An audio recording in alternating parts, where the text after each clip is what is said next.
السلام علیکم ورحمۃ اللہ وبرکاتہ۔ بسم اللہ الرحمن الرحیم۔ الصلاۃ والسلام علی اشرف الانبیاء والمرسلین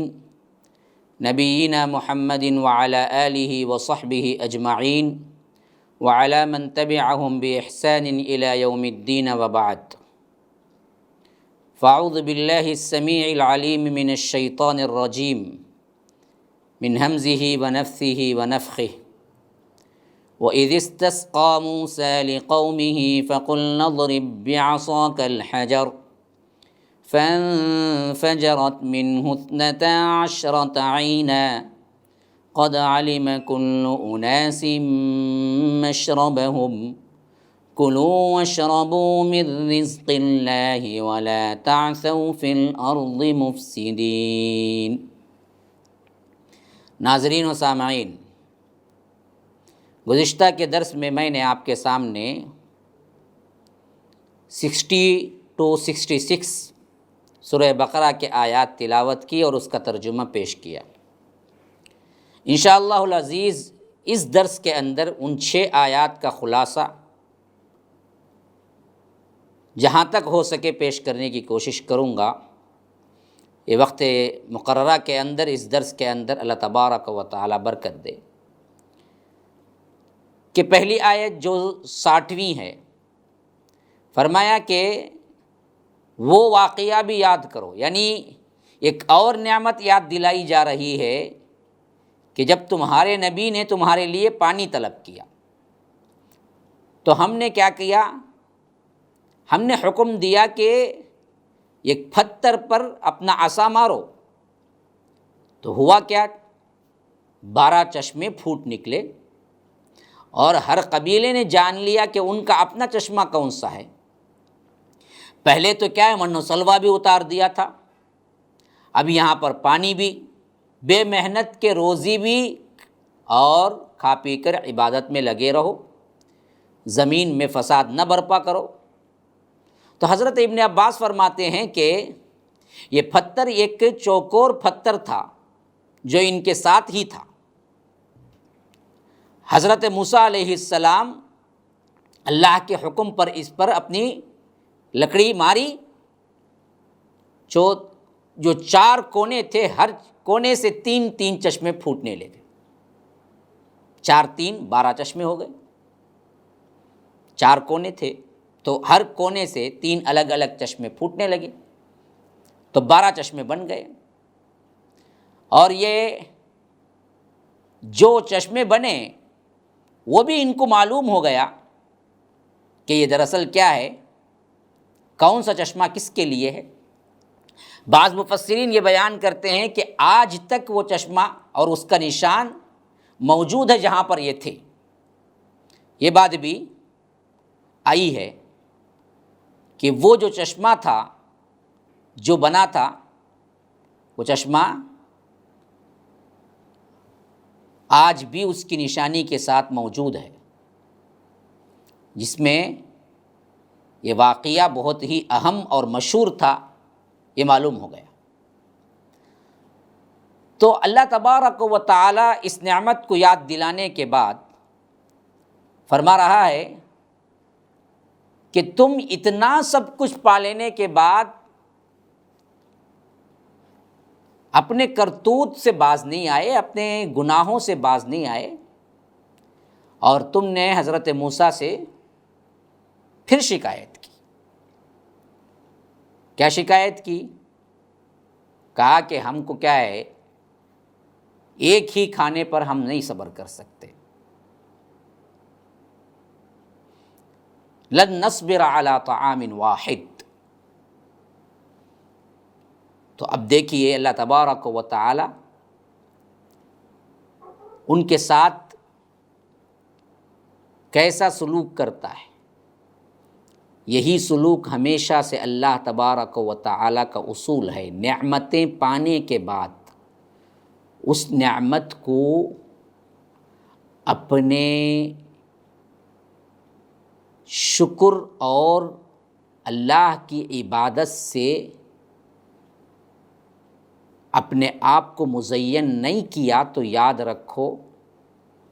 اللہ تبارک و تعالی ایسی ذلت مقدر کر دیتا ہے دنیا کے اندر جو کہ گنہگار قوموں کو بھی نہیں دیتا،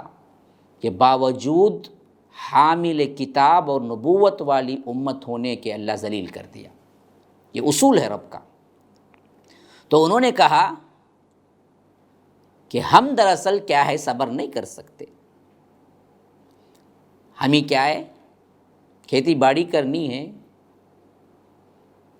ہمیں کیا ہے، پیاز چاہیے، لہسن چاہیے۔ ثوم کا ایک ترجمہ کیا ہے، لہسن بھی آیا ہے، اور دالیں چاہیے۔ تو یہ تمام چیزیں وہ مانگنے لگے۔ تو اللہ تبارک و تعالی نے فرمایا کہ اچھا یہ بات ہے تو تم کیا کرو، شہری آبادی میں جا رہا ہو، جہاں پر لوگ محنت کرتے ہوں ویسے ہی کرو، تو تمہیں دراصل کیا ملے گا، وہ سب چیزیں مل جائے گی جو تم مانگ رہے ہو۔ لیکن اس کے بدلے میں اللہ تبارک و تعالیٰ کی پھٹکار جو پڑے گی، فرمایا کہ ذلت اور مسکنت تم پر مقدر بنا دی گئی، یعنی تم ہمیشہ اس میں رہو گے۔ اب دیکھیے کیسی ذلت رہی۔ پھر اس کے بعد اس وقت کے بادشاہ نے انہیں اتنا مارا، اتنا مارا، اتنا مارا، یہ کہیں کے نہ رہے۔ پھر اس کے بعد مسلمانوں کی خلافت آئی تو مسلمانوں کے قدموں تلے انہیں ڈال دیا گیا، حتیٰ کہ ان پر جزیہ رکھا گیا۔ دوسری قوم جو اس سے پہلے ان پر مسلط ہوئی، کافر قوم تھی، ان لوگوں نے کیا کیا، انہیں بھیک مانگنے تک مجبور کر دیا گیا، اور انہیں وبائی امراض بھی، آسمانی بلائیں بھی اللہ تبارک و تعالی نے دیا، اور ان پر قتل غارت گری بھی ہوئی، حتیٰ کہ بیت المقدس کے اینٹ سے اینٹ بجا دیے گئے۔ بخت نصر بادشاہ نے اتنا قتل، اتنا قتل، اتنا خون بہایا ان کا کہ کہتے ہیں کہ گھوڑے کے جو پاؤں تھے ان کے خون میں ڈوب جاتے تھے، اور وہ ہیکل سلیمانی جو کہ دراصل کیا ان کا اعتقاد تھا کہ اسی پر حضرت سلیمان علیہ السلام بیٹھتے ہیں، اور ان کی ایک خاص چیر ہے، وہ بھی ان کے پاس سے لے گیا۔ دنیا و آخرت میں رسوائی رسوائی رہی۔ اس لیے ایک روایت ہے کہ حضرت عبداللہ ابن مسعود فرماتے ہیں کہ ایک ایک نبی بنی اسرائیل میں جو موجود ہوتے تھے، ان میں ان بدبختوں کو نبیوں پر بھی رحم نہ آیا۔ کبھی کبھی یہ نبیوں کو سر بازار قتل کر دیتے تھے۔ اس لیے فرمایا کہ وَيَقْتُلُونَ النَّبِيِّينَ، تم پر ہم نے ذلت اور مسکنت طاری کی اس واسطے کہ تم ایک تو نافرمانی کرتے اور ایک تو کیا ہے، انبیاء کو قتل کرتے۔ اور اسی طرح نبی کو قتل کرنے کا گناہ امت کے اندر اللہ کے رسول صلی اللہ علیہ وسلم نے کیا بتایا ہے، دیکھیے یہ جس کو یہ دراصل کیا ہے بہت معمولی سمجھ کے کرتے تھے۔ اللہ کے رسول صلی اللہ علیہ وسلم فرماتے ہیں کہ سب سے زیادہ سخت ترین عذاب قیامت کے دن اس شخص کو ہوگا جو کسی نبی کو قتل کیا ہو، یا نبی نے جس کو قتل کیا ہو۔ تو ان کی نافرمانی حد سے بڑی ہوئی تھی، اور یہ لوگ اس معاملے میں بلا جھجک انبیاء کو قتل کرتے تھے۔ تو اللہ تبارک و تعالی نے اس وقت کے جو طاقتور ترین لوگ تھے ان کے حوالے کر دیا اور انہیں مار کھانے کے لیے چھوڑ دیا۔ یہ حالات ہم کو کیوں سنا رہا ہے؟ عبرت کیا ہے؟ ہم پر بھی یہی بیت رہا ہے۔ وقت کا جو سب سے بڑا کیا ہے، طاقتور ترین اقوام ہیں یا لیڈرز ہیں، گویا کہ ان کے قدموں میں ہمیں پھینک دیا ہے، جو چاہے ان سے سلوک کرو، دعائیں ہو رہی ہیں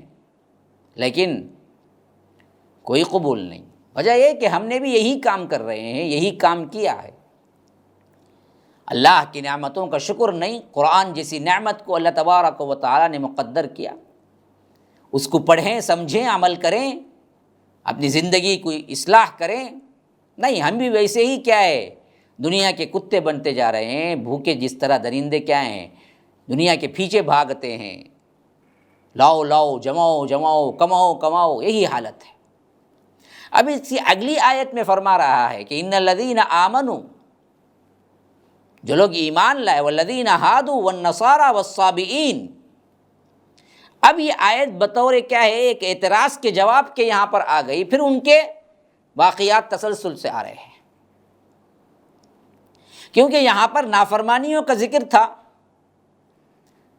تو بہت سے نیک لوگ بھی تو اس میں رہے ہوں گے نا۔ بنی اسرائیل نے یوں کیا، یوں کیا، یوں کیا، یوں کیا، تو اس کا مطلب یہ نہیں کہ پورے کے پورے، ان میں کچھ ایسے بھی تھے، یوشع بن نون بھی تو تھے جو حضرت صدیق اکبر کا درجہ رکھتے تھے بنی اسرائیل میں، جو آگے چل کر حضرت موسیٰ علیہ السلام کے بعد کیا ہے، نبی بھی بنے۔ تو ایسے نیک بندے بھی تو تھے ان کے ساتھ، چھوٹا سا گروہ ہی صحیح لیکن تھے نیک لوگ۔ تو اب سوال پیدا ہوا، یہ قوم کے ساتھ رہنے کی وجہ سے، قوم یہود میں رہنے کی وجہ سے، کیا نیک لوگوں کی نیکی بھی قبول نہیں کی جائے گی؟ باوجود وہ عمل کرتے رہے، نیکی کی دعوت دیتے رہے، تو یہ سوال اٹھا تھا۔ اس واسطے یہ جواب بطور اعتراض جو اٹھا، وہ اس کے لیے ایک آیت اللہ تبارک و تعالیٰ نے یہاں پر جواب میں ارشاد فرما دیا۔ پھر اس کے بعد آگے وہی تسلسل قائم ہو گیا۔ 62 یہ آیت نمبر ہے جو اس میں سے کچھ اور غلط مسائل نکالنے کے لیے بدبختوں نے کیا ہے، اہل قرآن وغیرہ نے کوشش کی ہے، جو میں ابھی وضاحت کروں گا۔ اس میں فرمایا کہ دیکھو، جو بھی ایمان والا ہے، خواہ وہ کوئی بھی ہو، خواہ وہ نصرانی ہو، خواہ وہ یہودی ہو، خواہ وہ صابئی ہو، اگر وہ اللہ پر، یوم آخرت پر ایمان رکھتا، من آمن باللہ والیوم الآخر، اور نیک عمل کرتا تھا، وعمل صالحا، تو اس کے لیے کیا ہے، ہم اجر رکھیں، فلہم اجرہم عند ربہم، ان کے رب کے پاس اس کا اجر ہے، اس میں ان پر کوئی خوف اور غم کا موقع نہیں۔ اب اس سے بعض بدبختوں نے یہ نکال لیا کہ دیکھو جی، یہاں پر رسالت کا ذکر ہی نہیں ہے، تو آج بھی، اب بھی کوئی عیسائی ہو، کوئی یہودی ہو، کوئی بھی قوم کا ہو، اگر وہ آخرت پر اور اللہ ایک پر ایمان رکھتا ہے، اللہ کے رسول کو نہیں مانتا ہے، پھر بھی وہ جنتی ہے۔ یہ دراصل کیا ہے، آج کے بعض بدبخت جو یورپین کنٹریز سے متاثر ہیں اور چاہتے ہیں کہ ان کو خوش کریں، انہوں نے اس آیت کا یہ مطلب نکالا اور لوگوں کو بیان کرنا شروع کر دیا، حالانکہ یہاں بنیادی طور پر یہ بات ہی نہیں ہے کہ ایمان کتنی چیزوں پر لانا چاہیے، یا ایمان کی بنیاد کیا کیا ہے، یا ایمان کا خلاصہ، یہ بیان کرنا مقصود ہی نہیں ہے۔ جیسا کہ سیاق و سباق سے معلوم ہو رہا ہے، یہاں صرف بطور ایک جملہ یہ آ گیا تھا کہ کیا ان کے ساتھ جو نیک لوگ تھے، صرف یہودی ہونے کی وجہ سے ان کے عمل بھی قبول نہیں ہوں گے، یا نصرانی ہونے کی وجہ سے ان کے عمل بھی قبول نہیں ہوں گے؟ تو اللہ نے کہا کہ ایسا نہیں ہے، کوئی بھی ہو، خالی قوم کے نشانی سے یا قوم کے ساتھ رہنے سے اللہ تبارک و تعالی ان کے نام سے جنت اور جہنم کا فیصلہ نہیں کرے گا، بلکہ ان کے اعمال سے کرے گا، یہ بتانا مقصود ہے بس۔ یہاں یہ رسالت کا معاملہ یا دین کا معاملہ، یہاں بنیادیں کتنے ہیں ایمان کی، یہ معاملہ تھا ہی نہیں، اس سے ان لوگوں نے یہ اخذ کیا کہ رسول کی رسالت، کیونکہ یاد رکھیے، اللہ کے رسول صلی اللہ علیہ وسلم کے آنے کے بعد خواہ کتنا بڑا موحد کو کیوں نہ ہو، اور کتنا بہت بڑا عبادت گزار کیوں نہ ہو، ایک اللہ کو کیوں نہ مانے اور عمل صالح میں جڑا رہے اور رسول کا انکار کرے، اللہ کی قسم وہ جنت جا نہیں سکتا۔ اللہ کے رسول صلی اللہ علیہ وسلم کے آنے کے بعد اللہ کے رسول پر ایمان کا جز لا ينفک ہے، ایمان کا سب سے اہم ترین جز یہی ہے۔ کوئی عیسائی آج کہے کہ ہم عیسیٰ علیہ السلام کو مانتے ہیں اور اس کی پیروی میں ہم سچے پکے کیا ہیں، ایک اللہ کو پکارتے ہیں، آخرت پر بھی یقین ہے، ہم رسول کو نہیں مانتے، تو اللہ کی قسم وہ جنت میں نہیں جا سکتا۔ بعض لوگوں نے اس آیت کے ذریعے سے بہت بڑا پروپیگنڈا اور بہت سے لوگوں کو جو کہ یورپین کنٹریز میں رہ رہے ہیں یا ان کے ساتھ ہیں، ان کو خوش کرنے کے لیے، ان کو بتانے کے لیے کہ ان کو برا نہ کہو، یہ سازشیں کی اور بڑی لمبی لمبی کتابیں ایک آیت پر لکھی گئی، حالانکہ یہ بات یہاں پر ہے ہی نہیں۔ یہاں صرف یہ بات ہے کہ جو لوگ کسی بھی قوم کے ساتھ رہیں، لیکن جب جو وقت میں ان کے ساتھ جو اعمال جو نبی آئے تھے ان کو مانتے ہوئے وہ عمل صالح کرتے رہیں، کیونکہ یہودی حضرت موسیٰ کو مانتے تھے، عیسائی حضرت عیسیٰ کو یہاں نبی کا ذکر اس واسطے نہیں کہ ان قوموں سے خطاب تھا جن میں نبی آئے ہوئے تھے اور ان نبیوں کو وہ لوگ مانتے بھی تھے، تو اس واسطے اللہ نے رسالت کا ذکر یہاں پر کیا نہیں، کہا کہ جو بھی جب بھی اللہ تبارک و تعالی نے جس نبی کو بھی بھیجا اس کے ساتھ وہ ایمان لائے، عمل صالح کیے، خواہ وہ یہودی ہوں، خواہ وہ نصرانی ہوں، خواہ وہ سابئی ہوں، کیونکہ سابئی بھی دراصل کیا ہیں، ایک طرح کے نبی کے ہی امتی تھے۔ بعض لوگوں نے کیا ہے نام لیا ہے، بعضوں نے کیا ہے نام نہیں لیا ہے، بہرکیف وہ شروع میں تو صحیح تھے، اتنا تو سب نے اتفاق کیا ہے۔ آگے چل کر جب ان میں بگاڑ پیدا ہوا تو یہ ستارہ پرست بن گئے، تاروں کو پوجنے والے بن گئے، ستاروں کو پوجنے والے بن گئے۔ پہلے یہ بھی صحیح تھے، یہ بھی توحید پر تھے، یہ بھی کسی نبی کی امت میں تھے، تو اللہ تبارک و اس وقت جن ناموں سے جانتے تھے مشرکین مکہ، خاص کر سابئی جو بولنا ہے، یہ لفظ ہے، یہ دراصل عرب میں معروف تھا،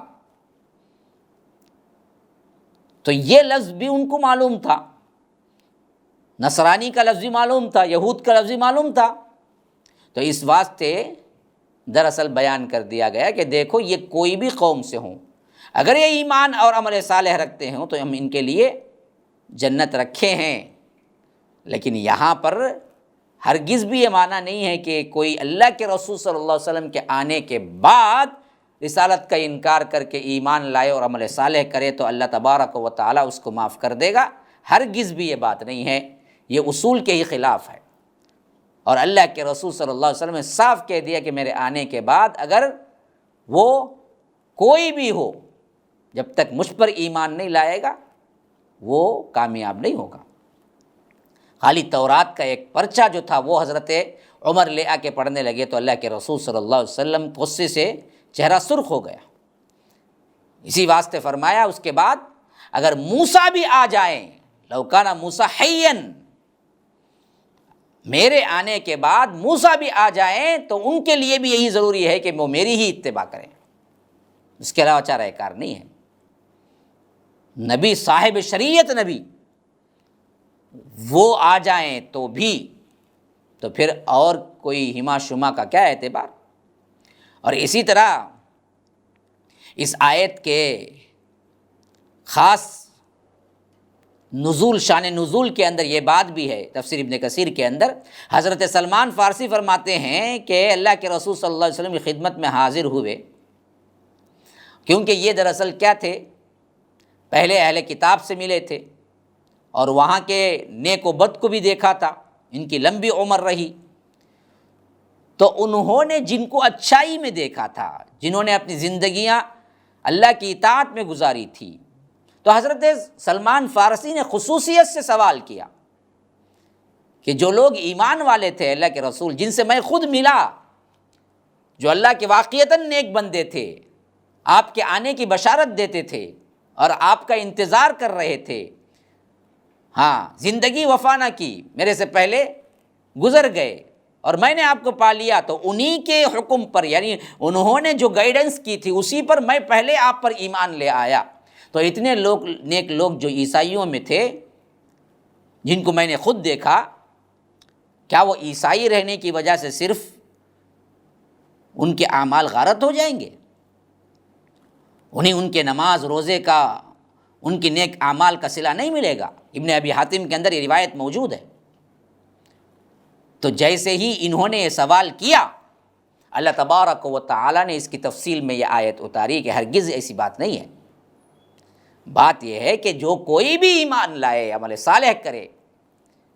ان کے اس وقت کے نبی کے احکامات کی پیروی کرے، خواہ وہ کوئی بھی قوم سے ہو، اللہ تبارک و تعالیٰ اس کو ضرور بھی ضرور نجات دے گا۔ یہ ہے اس آیت کا مفہوم۔ یہاں رسالت کا ذکر نہیں کرنے کی وجہ سے بدبختوں نے جو غلط مفہوم نکالا ہے، وہ دراصل ان کی اپنے من کی بات ہے، اور جو کوئی اپنی بات تفسیر کے طور پر اپنی رائے سے تفسیر کرتا ہے، اس کے لیے جان لینا چاہیے کہ اللہ کے رسول نے فرمایا کہ فَلْيَتَبَوَّأْ مَقْعَدَهُ مِنَ النَّارِ، وہ اپنا ٹھکانہ جہنم میں بنا لے۔ اب پھر آئیے اس کے بعد یہ ایک سوال تھا، اس کا جواب ضروری تھا، تو اللہ کے رسول صلی اللہ علیہ وسلم سے پاس جب ہوا تو اللہ تبارک و تعالیٰ نے اس کا جواب ذکر کر دیا۔ پھر کیا ہے، اسی بات سے جو پہلے ذکر ہو رہا تھا، ان لوگوں کے انعامات، اللہ نے کیا کیا اور ان لوگوں نے کیا سلوک کیا، پھر وہی تسلسل قائم ہو گیا۔ فرمایا کہ وَإِذْ أَخَذْنَا مِيثَاقَكُمْ وَرَفَعْنَا فَوْقَكُمُ الطُّورَ، کہ یہ موقع بھی یاد کر لو تم، کہ تم جب نہیں مانے تھے کہ یہ اللہ کی طرف سے کتاب نازل ہوئی ہے تورات، تو اللہ تبارک و تعالی نے تمہارے اوپر پہاڑ کھڑا کر دیا۔ ہاں، طور پہاڑ، یہ طور وہی طور جو مشہور طور پہاڑ ہے وہی ہے یا کوئی دوسرا، اس میں علماء کا اختلاف ہے، لیکن بہتر یہی ہے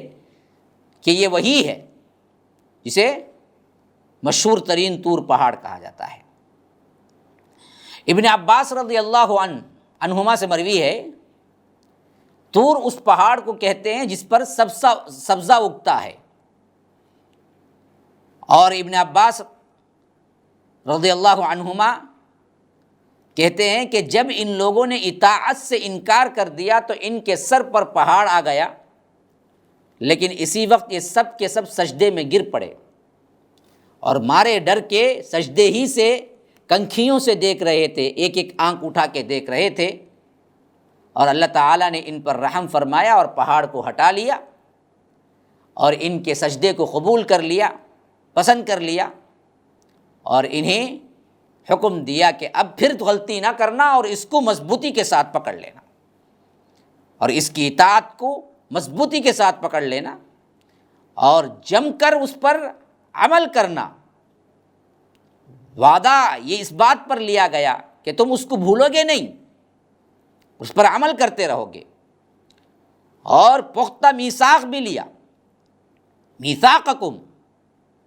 میثاق کے اندر اتنا اعلیٰ معنی ہے پیدا ہوتا ہے جس میں قول کے ساتھ لکھا بھی جائے،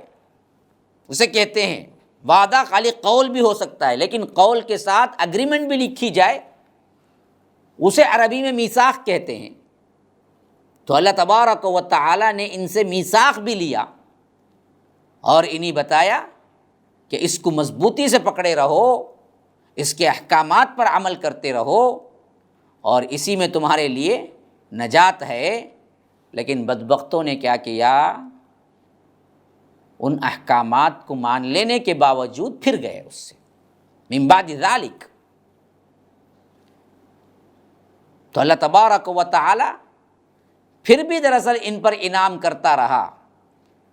جیسے جیسے یہ توبہ کرتے تھے اللہ تبارک و تعالی ان کی توبہ کو قبول کرتا رہا۔ تو اسی واسطے فرما رہا ہے اگلی آیت میں کہ تم کو معلوم ہے نا وہ واقعہ بھی جن کی صورتیں مسخ کر کے بندر بنا دی، اور اس واقعے کی تفصیل سورہ اعراف میں بھی آئی ہے، جہاں فرمایا کہ وَاسْأَلْهُمْ عَنِ الْقَرْيَةِ الَّتِي كَانَتْ حَاضِرَةَ الْبَحْرِ، سورہ اعراف سورہ نمبر 7 آیت نمبر 163۔ وہاں پر اللہ تبارک و تعالی نے اور تفصیل کے ساتھ بیان کیا ہے کہ خاص کر جو سمندر کے کنارے رہتی تھی اس قریے کے بارے میں، اس بستی کے بارے میں ذرا ان سے سوال کرو، اور اس وقت ان لوگوں نے کس طرح یہ سب کے قانون کو توڑا، اس کا خلاصہ وہاں پر اور کھل کے سامنے آئے گا۔ لیکن یہ بات سمجھ لیجئے کہ یہ جو بستی ساحل سمندر کے قریب رہتی تھی، اللہ تبارک و تعالیٰ نے ہفتے کا دن ان کے ہاں مقدس بنایا تھا، اور وہ پورا دن عبادت کے لیے انہیں حکم دیا تھا، جیسا کہ ہمارے لیے جمعہ کا دن ہے، لیکن اس دن میں بھی ہمیں صرف اذان ہونے کے بعد، امام کے منبر پر چڑھنے کے بعد سے نماز کے ختم ہونے تک ہمیں بتایا کہ ہم کو تجارت چھوڑ دو۔ جو سورہ جمعہ کے اندر جو آیت آئی ہے کہ یا ایھا الذین آمنوا اذا نودی للصلاۃ من یوم الجمعہ فاسعوا الی ذکر اللہ وذروا البیع، یہ حکم ہمیں جو ملا، اللہ نے ہم پر رحم کیا کہ صرف ایک گھڑی ہم پر تجارت حرام کی۔ یہ بھی بہت سے لوگ نہیں سنتے ہیں، جمعہ کے دن اذان ہونے کے بعد بھی خطبے کے لیے بھی لیٹ آتے ہیں اور تجارت بھی کرتے رہتے ہیں، تو یاد رکھیے کہیں اللہ تبارک و تعالی ہم پر بھی وہ عذاب نازل نہ کرتے۔ تو یہ لوگ دراصل کیا ہے، یہ پورا دن جو عبادت کے لیے ان لوگوں کو رکھا گیا تھا اور تجارت منع تھی، ان لوگوں نے اس میں تجارت کرنا شروع کر دی، عبادت سے منہ پھیرا، اور اللہ آزمائش کے طور پر اس دن سب سے زیادہ مچھلیاں بھی کنارے پہ آتی تھی، رکھا ہوا تھا ان کے لیے۔ اب یہ دیکھ کے ان کا دل مچل جاتا تھا، کیونکہ اللہ کا ڈر تو نہیں تھا۔ تو بعض لوگوں نے کیا کیا، کلی اجتناب کیا، لیکن دوسروں کو دعوت نہیں دی۔ بعضوں نے دعوت بھی دی اور اس سے رکے بھی رہے، اور بعضوں نے کھلم کھلا اس قانون کو توڑا۔ تو جب عذاب آیا، اللہ نے کہا کہ کونوا قردۃ خاسئین، کہ تم ذلیل و خوار ہو کے بندر بن جاؤ۔ روایتوں میں آتا ہے کہ دونوں، جو روکے، جو کھلم کھلا توڑ کر احکامات کو مچھلیاں پکڑنے لگے، دونوں اس عذاب میں گرفتار ہو گئے۔ صرف ایک ہی گروہ بچا جنہوں نے خود بھی اپنے آپ کو روکا اور اس کی دعوت بھی دی۔ تو اسی واسطے علماء کہتے ہیں کہ ہم پر فریضہ ہے کہ امر بالمعروف نہی عن المنکر کرتے رہیں۔ خالی برائی سے رک جانا یہ نہیں ہے، رکنے کے ساتھ ساتھ لوگوں کو رکوانا، لوگوں کو کیا ہے اس کی طرف،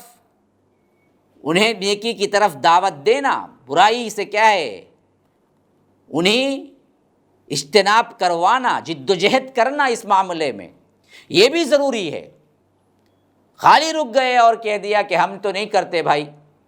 تو کل کے دن اگر عذاب آیا تو وہ لپیٹ میں لے لے گا ان کو بھی۔ اسی لیے رب نے فرمایا واتقوا فتنہ لا تصیبن الذین ظلموا منکم خاصہ، اس فتنے سے ڈرو، اس عذاب سے ڈرو جو صرف گنہگاروں کو نہیں پکڑے گا، جو بھی ہیں سب کو پکڑے گا۔ کیوں؟ تم نے دراصل اس پر کیا نہیں کیا،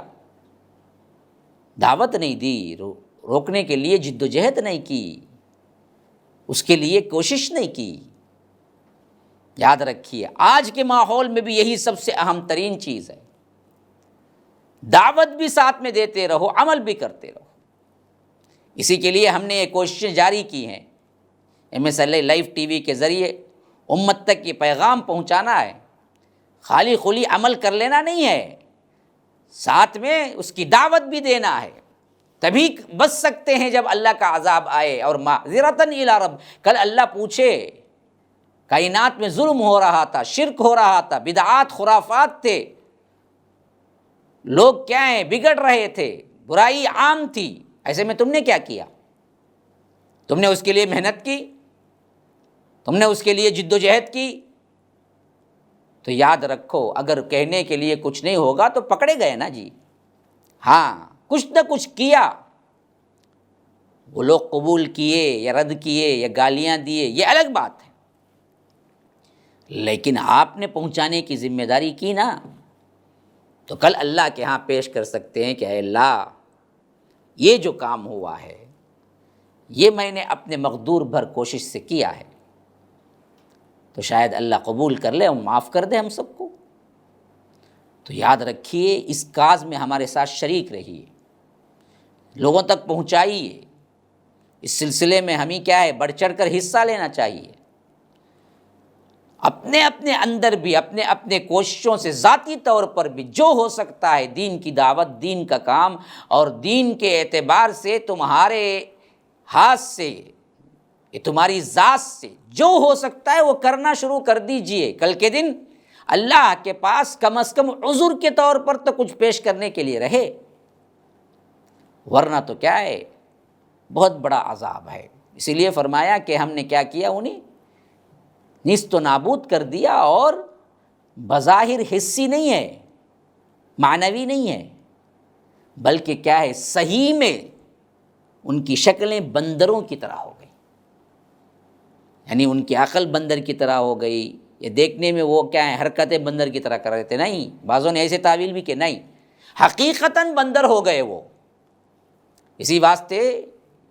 ابن کثیر رحمہ اللہ کہتے ہیں کہ ان کی نسل بھی پھر بعد میں زیادہ نہیں چلی، 3 دن کے اندر سب کے سب مر بھی گئے۔ جو بھی نسل رہی ان کے ساتھ وہ آگے چل کر پھر بندر ہوا، اس کا بیٹا پھر بندر ہوا، ایسا نہیں، نسل نہیں چلی، 3 دن میں مر گئے سب کے سب۔ اور وہ جہاں ہوا تھا اللہ کہتا ہے فَجَعَلْنَاهَا نَكَالًا لِمَا بَيْنَ يَدَيْهَا وَمَا خَلْفَهَا، ہم نے عبرت بنا کے رکھ دیا اس مقام کو، اس بستی کو۔ ہاں کی ضمیر وہیں پہنچتی ہے، اس قریے کی طرف پہنچتی ہے، ہاں جہاں پر یہ واقعہ ہوا، جہاں پر وہ لوگ بندر بنے، عبرت کا نشان بنا دیا۔ اور متقین کے لیے نصیحت کا، تو ہم کو بھی نصیحت حاصل کرنی چاہیے۔ ان واقعات کو اللہ تبارک و تعالی بنی اسرائیل کے سلسلے میں ذکر کر کے ہمیں قیامت تک کے لیے کیوں رکھا؟ بنی اسرائیل پر جو گزرا وہ تو گزر چکا، لیکن قرآن میں قیامت تک کے لیے کیوں ثابت رکھ دیا؟ ہم عبرت حاصل کریں، ہم نصیحت حاصل کریں، ہم بدلیں، ہم ان کی طرح نہ ہوں، ہم ذلیل و خوار نہ ہوں۔ ہم کیا ہیں، یہ سب کچھ جاننے کے باوجود بھی اسی طرح کے احکامات اور اسی طرح کے اللہ تبارک و تعالیٰ کی نافرمانی اور پامال کرتے رہے شریعت کے احکامات کو، ہم سے بھی وہی سلوک ہوگا۔ تو یاد رکھیے، ان واقعات کو صرف واقعے کی نظر سے نہیں دیکھنا چاہیے، بلکہ اپنی زندگی کو ٹٹول کے دیکھیں اور اپنی زندگی کو تبدیل کرنے کا دیکھیے۔ اپنی زندگی کے اندر اللہ کی اطاعت اور اللہ تبارک و تعالیٰ کا ڈر پیدا کیجیے۔ انشاءاللہ ہم اگلے ایپیسوڈ میں اگلے تفسیر، اگلے آیات کی طرف رخ کریں گے۔ ھذا وباللہ التوفیق، وصلی اللہ وسلم علی نبینا محمد۔ اسأل اللہ لی ولکم ولسائر المسلمین من کل ذنب فاستغفروہ انہ هو الغفور الرحیم۔ والسلام علیکم ورحمۃ اللہ وبرکاتہ۔